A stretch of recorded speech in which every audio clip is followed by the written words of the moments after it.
నేను ఇవాళ మీకు చెప్పేది ఒకటే, గూడెం పోయినా గుండె ధైర్యాన్ని మీరు కోల్పోకండి, మేమున్నాం మీకు. గూడెం పోయినంత మాత్రాన ఎవరు గుండె ధైర్యం కోల్పోవాల్సిన అవసరం లేదు. బీఆర్ఎస్ పార్టీ మీకు అండగా మేమందరం కూడా మిమ్మల్ని కాపాడుకుంటాం. ఎవరైతే ఎమ్మెల్యేలు ఇలా పార్టీ మారినరో వాళ్ళు మాజీలు అయ్యేదాకా నిద్రపోయేది లేదు, వాళ్ళని వదిలిపెట్టేది లేదు. ఇలా ఖచ్చితంగా వాళ్ళు ఏదో రోజు మాజీ కావాల్సిందే, వాళ్ళని మాజీ చేసేది ఖాయం. ఆయనకు మనసు ఎట్లొచ్చింది మైపాల్ రెడ్డికి? అరే నిన్ను 3 సార్లు ఎమ్మెల్యేగా టికెట్ ఇచ్చి నిన్ను గెలిపించి ఇంత గౌరవిస్తే పార్టీ మారడానికి మైపాల్ రెడ్డికి మనసు ఎట్లొచ్చిందని నేను అడుగుతా ఉన్నా. ఇది న్యాయమా అని నేను అడుగుతా ఉన్నా. ఇది నీకు తగునా అని నేను అడుగుతా ఉన్నా. ఒక తల్లిలాగా పార్టీ నిన్ను దగ్గర తీసుకున్నది. ఆనాడు వైసీపీలో నీకు అవకాశం రాక ఇబ్బంది పడితే గుండెకు హత్తుకొని నిన్ను టికెట్ ఇచ్చి గల్లీ గల్లీ తిరిగి ఇవాళ గెలిపించుకొని కాపాడుకున్నది బీఆర్ఎస్ పార్టీ. నీకు ఎట్లా మనసు వచ్చిందని నేను అడుగుతా ఉన్నా. అయినా వ్యక్తులు కాదు ముఖ్యం, పార్టీకి సిద్ధాంతం ముఖ్యం, కార్యకర్తలు ముఖ్యం, మీలాంటి నాయకులు ముఖ్యం. మీకు ఏ ఆపద వచ్చినా, అర్ధరాత్రి ఆపద వచ్చినా నేను మీకు అండగా ఉంటా, ప్రభాకర్ అన్న మీకు అండగా ఉంటాడు.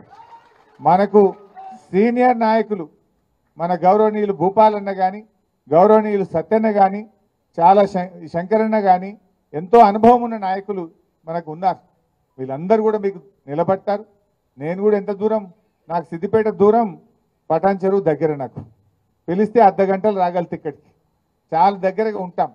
సో అందువల్ల పార్టీని పూర్తి స్థాయిలో రీబిల్డ్ చేసుకుందాం. మళ్ళీ మంచిగా కష్టపడే కార్యకర్తలకు మంచి నాయకత్వాన్ని మీ పటాన్ చెరువు నియోజకవర్గానికి అందిస్తాం. రాత్రింబవళ్ళు కష్టపడి తిరిగి పటాన్ చెరువు మీద మళ్ళీ మన ఎమ్మెల్యే గులాబీ జెండా ఎమ్మెల్యేను గెలిచేదాకా కూడా అందరం కలిసి పనిచేద్దాం. ఇవాళ మీరు ఒకటే ఆలోచించండి. రేవంత్ రెడ్డి గారు ఆనాడు ఏమన్నాడు? ఎమ్మెల్యేలు పార్టీలు మారితే రాళ్లతో కొట్టండి అన్నాడు. ఇవాళ ఆయన్ని పోయి కండువాలు కప్పుతుండు ఇళ్ళకి పోయి. నువ్వేం మాట్లాడినా, నువ్వేం చేస్తున్నావు ఇవాళ ప్రజలు గమనిస్తూ ఉన్నారు. ఇవాళ రుణమాఫీ విషయంలో కూడా ఏం చేసిండ్రు? కోతలు పెట్టే కార్యక్రమం చేసిండ్రు. నిన్న జీవోలనేమో రేషన్ కార్డు ఆధారంగానే రుణమాఫీ చేస్తాము అని జీవోలో ఇచ్చింది. అంటే రేషన్ కార్డు ఆధారంగా కుటుంబాన్ని గుర్తిస్తాం, కుటుంబానికి ఒక రుణమాఫీ చేస్తాము అని చెప్పి జీవోలో ఇచ్చింది. ప్రజల్లో వ్యతిరేకత వస్తే మాటల్లో ఏం చెప్తున్నారు? లేదు లేదు రేషన్ కార్డు అవసరం లేదు, పాస్బుక్ ఆధారంగా చూస్తామని మాటలు చెప్తున్నారు. మాటలు నడవయి కదా, నీ జీవో మార్చు. ఇలా బ్యాంక్ అధికారులు కానీ వ్యవసాయ శాఖ అధికారులు జీవోను ఫాలో అవుతారు తప్ప నీ నోటి మాటలు ఫాలో గారు. జీవోలనేమో రేషన్ కార్డు ఆధారంగా అన్నావు, నోటి మాటలేమో లేలే పాస్బుక్ ఆధారంగా అంటున్నావు. ఇప్పుడు అప్పిచ్చేటప్పుడు నీ రేషన్ కార్డు ఉందా లేదా అని అడగలే, పాస్బుక్ ఉందా లేదా అని చూసి అప్పిచ్చింది. ఆ పాస్బుక్ ఆధారంగా రుణమాఫీ జరగాలి. నీ జీవోలో ఉన్నటువంటి జీవోను మార్చండి. జీవోను మార్చి రేషన్ కార్డుతో కుటుంబంతో సంబంధం లేదు, పాస్బుక్ ఆధారంగా రుణమాఫీ చేస్తామని మీ నోటి మాటగా చెప్పిన మాటలు మార్చిన కొత్త జీవోలో వచ్చినప్పుడే మీరు నిజంగా రైతులకు మేలు చేసినట్టు, నిజంగా మీరు చెప్పిన మాటలు నిజమైనట్టు. మాటల్లో తీరుగున్నాయి, జీవోలు ఇంకో తీరుగా ఉన్నాయి. పిఎం కిసాన్ నిబంధనలు అమలు చేస్తాను. ఎందుకు పిఎం కిసాన్ నిబంధనలు? నిజంగా ప్రతి రైతుకు, ప్రతి పేద రైతుకు నువ్వు సాయం చేసేది ఉంటే పిఎం కిసాన్ నిబంధనలు ఎందుకు? గతంలో కేసీఆర్ గారు రుణమాఫీ చేసినప్పుడు పిఎం కిసాన్ నిబంధనలు పెట్టలే, రేషన్ కార్డు నిబంధనలు పెట్టలే. ఈ అప్పుడు లేని నిబంధనలు ఇప్పుడు ఎందుకు? అంటే నువ్వు మాటలు ఎక్కువ చెప్పినావు, ఇవాళ కోతలు పెట్టే కార్యక్రమం చేస్తున్నావు. ఇవాళ రైతులకు మోసం చేస్తూ ఉన్నారు. ఆ రోజు ఏం చెప్పిండ్రు? వడ్లకు బోనస్ అన్నాడు. కాగితం జీవో వచ్చే వరకు సన్నాలకే బోనస్ అంటుండు. అంటే రూపాయిలో 10 పైసలే సన్నాలు ఉంటాయి, 90 పైసలు దొడ్డు రకం వడ్లే ఉంటాయి. అంటే 90% రైతులకు నువ్వు బోనస్ ఎగ్గొట్టినావు.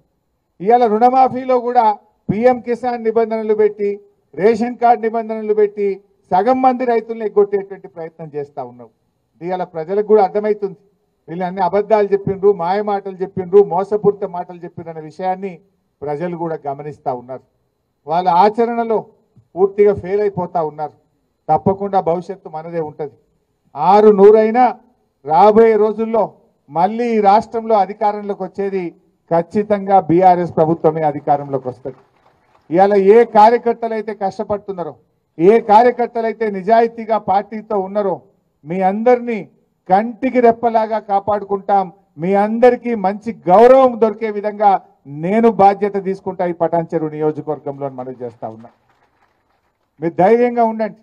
రేపు స్థానిక సంస్థల ఎన్నికలు వచ్చినా, రేపు కౌన్సిలర్లు కానీ, సర్పంచులు కానీ, ఎంపీటీసీలు కానీ, కార్పొరేటర్లు కానీ ఏ ఎన్నిక వచ్చినా మా కార్యకర్తలకు అండగా ఉండి గెలిపించుకునే బాధ్యత నాది అని చెప్పి కూడా నేను కార్యకర్తలకు మనవి చేస్తా ఉన్నా.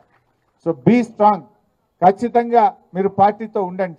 ఇవాళ మన చరిత్ర కూడా చూస్తే కాంగ్రెస్ పార్టీ ఎక్కడ కూడా 5 ఏళ్ల తర్వాత తిరిగి అధికారంలోకి రాలే. అది రాజస్థాన్ అయినా, ఛత్తీస్గఢ్ అయినా, మధ్యప్రదేశ్ అయినా, ఏ రాష్ట్రంలోనైనా వన్ టైమే మలతాపకు పోతుంది. అది రెండోసారి అధికారంలోకి రాలే ఈ దేశంలో. ఒక్కసారే వస్తుంది కాంగ్రెస్ పార్టీ. అందువల్ల ఈ టర్మ్ కాగానే మళ్ళీ వచ్చేది ఖచ్చితంగా బీఆర్ఎస్ గవర్నమెంటే. కానేబట్టే ఏడాది దగ్గర రానేబట్టే 8 నెలలు అయ్యేపాయి. కష్టపడదాం, రేపు స్థానిక సంస్థలో గెలుద్దాం. కానీ భవిష్యత్తులో కూడా ఎట్టి పరిస్థితుల్లో పార్టీగా మనం ఏమైందంటే వాస్తవానికి ఎంతసేపు డెవలప్మెంట్ మీదనే పనిచేసినాం.